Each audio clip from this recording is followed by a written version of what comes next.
A graça e a paz do nosso Senhor e Salvador Jesus Cristo. Amém? Graças a Deus estou aqui. Estou muito feliz de estar de volta. Muita saudade. Hoje não será lá no púlpito, não será na igreja, mas a palavra será ministrada da mesma maneira. Nossos pastores estão bem, assim como todos precisam de oração, precisam do fortalecimento do Senhor. Então continue orando pelos nossos pastores, Manuel Malta, Nádia Malta. Continuemos orando também por todos os pedidos que têm chegado até nós. Continuemos orando pelos enfermos que têm se encontrado no nosso meio. E assim pedindo que o Senhor esteja com cada um deles. Amém? Quero pedir aos irmãos que abram a palavra do Senhor no dia de hoje, em Isaías 43:11. E nós vamos ler também um outro versículo que se encontra em Malaquias 1:6. Diz assim a palavra do Senhor: Eu, o Senhor, e fora de mim não há Salvador. Eu vou ler mais uma vez. Eu sou o Senhor, e fora de mim não há Salvador. E agora Malaquias 1:6 diz o seguinte: O filho honra o pai, e o servo ao seu senhor. Se eu sou o pai, onde está a minha honra? E se eu sou o Senhor, onde está o respeito para comigo? Eu vou ler mais uma vez de maneira corrida, tá certo? Eu sou o Senhor, e fora de mim não há Salvador. O filho honra o pai, e o servo ao seu senhor. Se eu sou o pai, onde está a minha honra? E se eu sou o Senhor, onde está o respeito para comigo?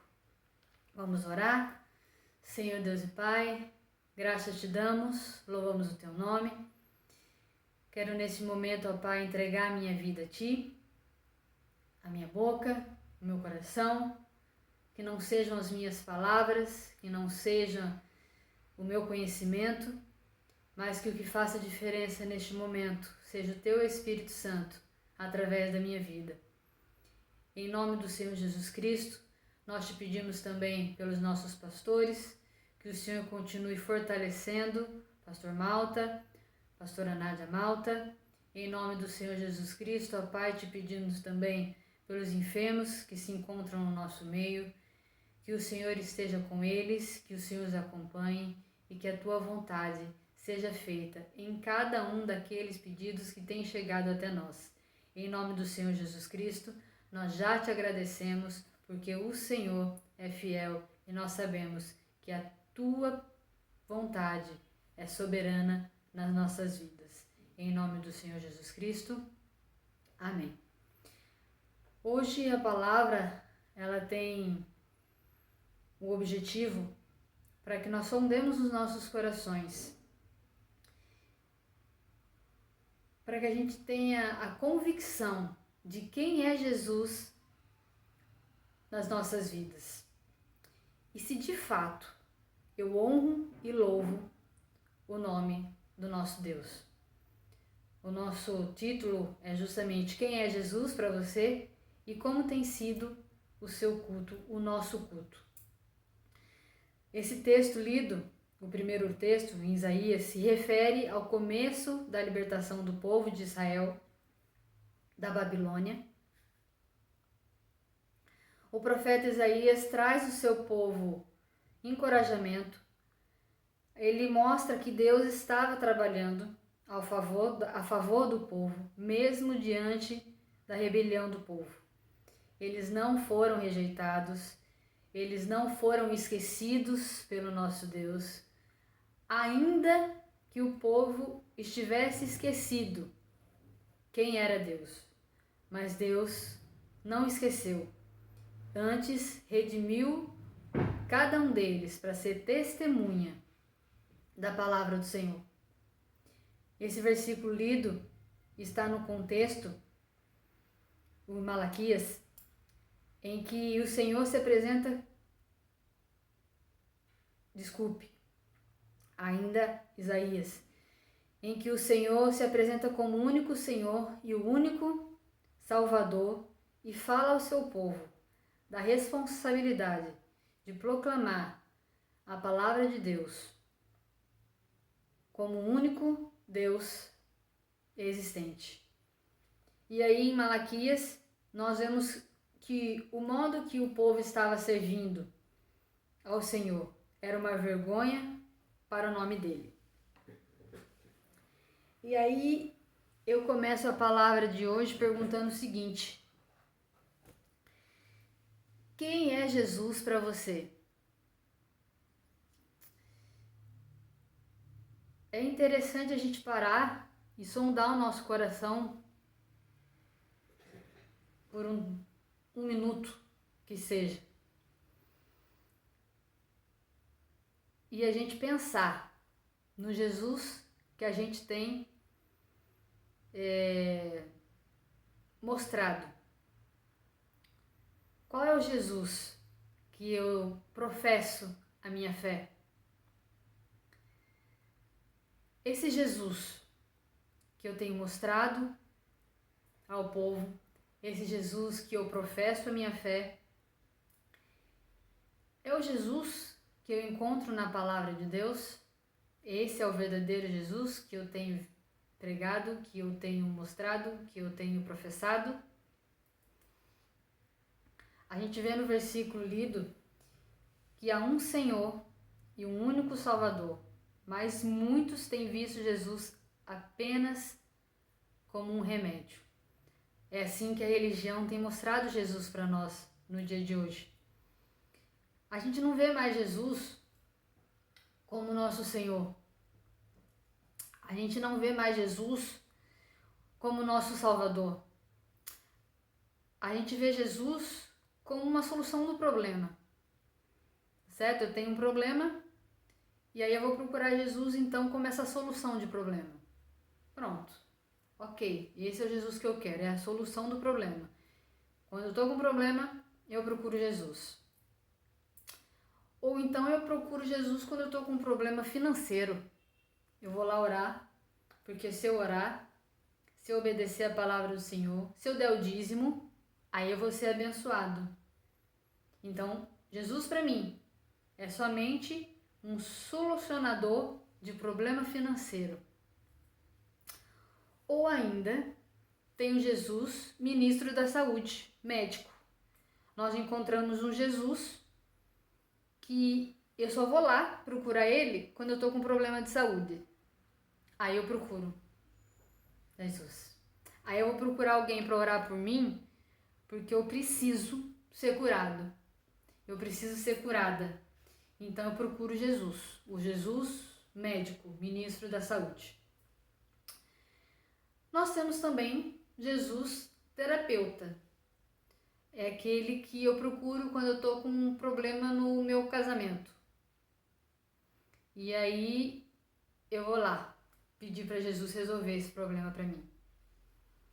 Eu vou lá pedir para Jesus ser o Jesus terapeuta de casais. Eu pequei. Eu vou orar. Eu vou chorar. E aí eu tenho Jesus como um placebo psicológico. Porque não é uma oração de verdade, de arrependimento, sincero. É um Jesus só para cima. Ou então, tem uma irmãzinha, um irmão, cheio de fé, com fogo do Espírito Santo. Eu vou lá para ele orar por mim. Ele fala na palavra de Deus. Ele consegue adivinhar o que será nosso futuro. Eu vou pedir oração então para que eu encontre o Jesus guru de adivinhação.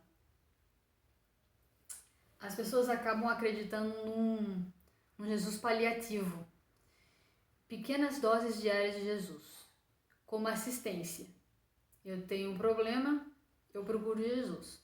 Eu não tenho problema, eu não procuro Jesus. Eu não preciso mais. E aí, sem perceber, a gente está usando um Jesus como um super-herói de cinema.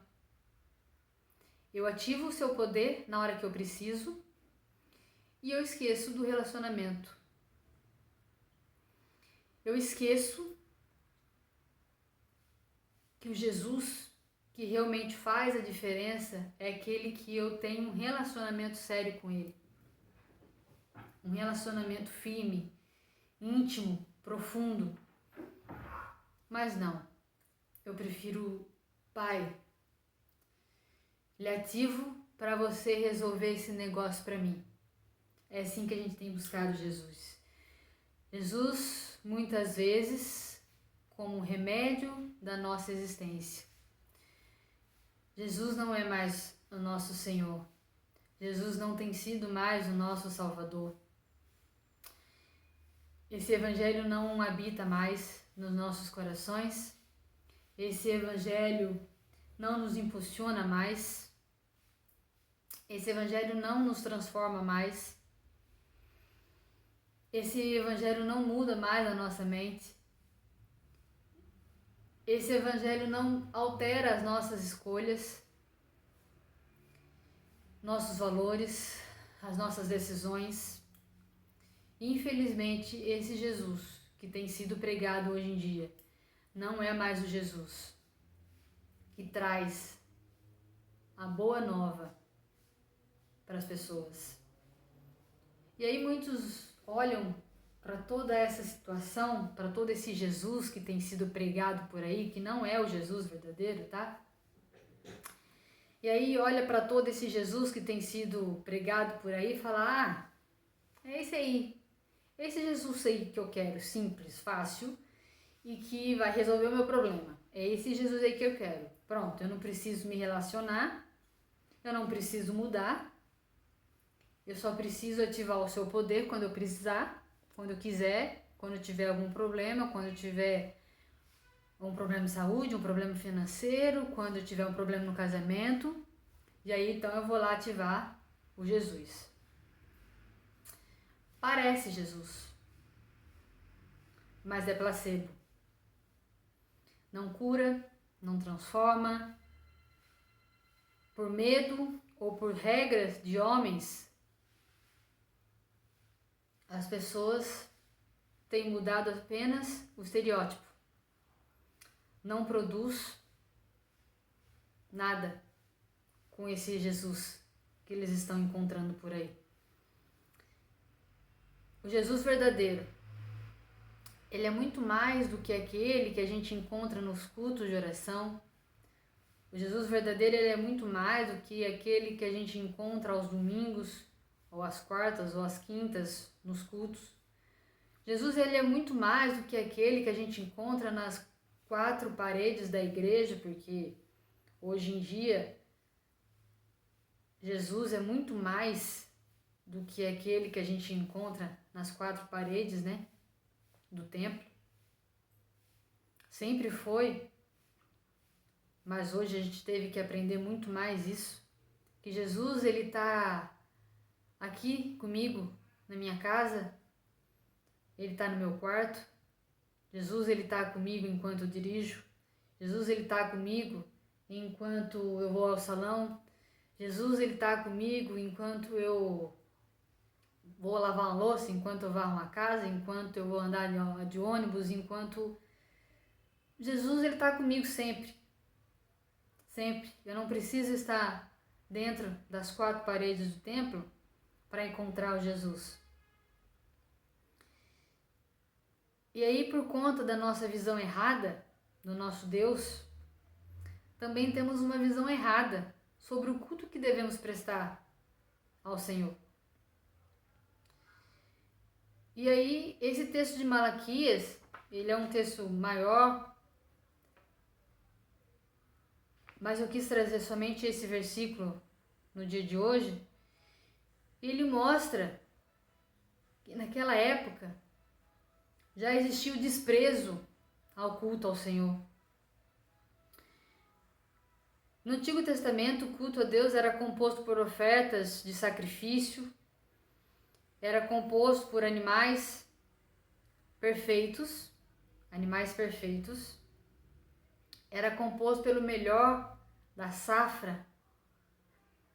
E aí, o que estava acontecendo naquela época, na época de Malaquias, era que as pessoas estavam trazendo animais imperfeitos, animais que já estavam doentes, que já estavam condenados à morte. A gente estava trazendo o pior da safra, estava trazendo aquilo que era o resto, aquilo que tinha sobrado, aquilo que ninguém mais queria. E as pessoas estavam pensando, tudo bem. Qual o problema disso? Eu não cumpri a regra? Porque era uma regra. Era só isso. Não se passava mais do que de uma regra. Era assim que as pessoas estavam encarando o culto ao Senhor. Uma regra. E aí as palavras que as pessoas falam hoje em dia, também para nós qual o problema? Todo mundo faz isso, todo mundo faz assim. Tem nada a ver não. Esse Jesus aí tá bom. Essa maneira do culto tá ótima. Tá ótimo. Nossas ofertas indicam o que está no nosso coração. Qual a nossa prioridade? Há muitas pessoas em nosso meio que não suportam adorar, que não suportam estar no meio da congregação. Já perderam o zelo pelas coisas do Senhor, o temor, o primeiro amor. Às vezes cumprem uma rotina, a regra, mas não se envolvem, não passa de superficial. Hoje nós não trazemos mais animais, hoje nós trazemos o nosso louvor, hoje nós trazemos a nossa adoração, hoje nós trazemos a nossa presença, hoje nós trazemos o nosso testemunho, hoje nós trazemos o nosso coração, os nossos talentos, hoje nós trazemos o melhor de nós. Deus continua querendo o melhor, Deus continua querendo as primícias e Ele não vai aceitar nada aquém disso. Esse culto que a gente tem prestado, que muitos têm prestado, não está passando do teto. É só para cumprir uma regra. Com o nosso culto e a nossa adoração, nós estamos dizendo publicamente: Tu és o primeiro na minha vida, és o meu Pai, meu Senhor, e eu estou aqui para te respeitar, para te honrar, para te dar o melhor de mim e o melhor do que eu tenho. Seja na posição de pastor, seja na posição de missionário, de professor, de membro do louvor ou de qualquer outro membro, nós estamos aqui para servir a Deus, e servir a Deus é algo muito sério e merece o que nós temos de melhor. Então, o que nós precisamos fazer para prestar um culto ao Senhor? O primeiro passo é nos conscientizar quem é Deus para nós. Quando nós temos uma visão míope ou diminuída, nossa adoração está na mesma proporção. Do mesmo jeito que eu enxergo o nosso Deus, do mesmo jeito que eu enxergo Jesus, é o mesmo jeito que eu vou adorar, é o mesmo jeito que eu vou louvar, é o mesmo jeito que eu vou me portar diante da palavra dele. Como já disse, o nosso culto é expressão daquilo que a gente acredita. Então, o tamanho da minha visão de Deus também é proporcional ao nosso culto. O segundo passo é saber que existe um princípio regulador do culto. Esse princípio regulador chama a palavra de Deus. Ali nós encontramos o que Deus pede para o seu culto: louvor, adoração, pregação da palavra, leitura da palavra, testemunho em uma atitude de respeito e reverência à palavra de Deus. Consagração a Deus, consagração, mudança de vida. É isso que o nosso Senhor pede. Que nós sondemos quem é Jesus aos nossos corações. Como eu estou cultuando, como eu estou adorando o Senhor. Se de fato eu falo de modo geral, dentro e fora da igreja, tá? Principalmente nesse momento que nós estamos vivendo, em que muitas igrejas se encontram fechadas por conta da situação da pandemia. Será que de fato Ele é o meu Senhor? De fato, Ele é o Senhor e Salvador absoluto da minha vida? Ou é um Deus, um Jesus placebo, que eu encontro somente quando eu preciso? E aí nós chegamos a 4 pontos que eu queria deixar como um aprendizado para nós nessa tarde. O primeiro é que nós possamos sondar os nossos corações e não permitamos que apenas o Jesus remédio ou soluções de problemas se instalem nos nossos corações. Pode até parecer o mesmo Jesus, mas na verdade é um Jesus que a religião impõe, é um Jesus falso. Segundo, Jesus é muito mais do que aquele que eu encontro no culto ou na reunião. É aquele que eu encontro no meu mais íntimo, no dia a dia, nas conversas sem interesse. Esse é o Jesus verdadeiro, aquele que eu tenho Ele todos os dias junto comigo.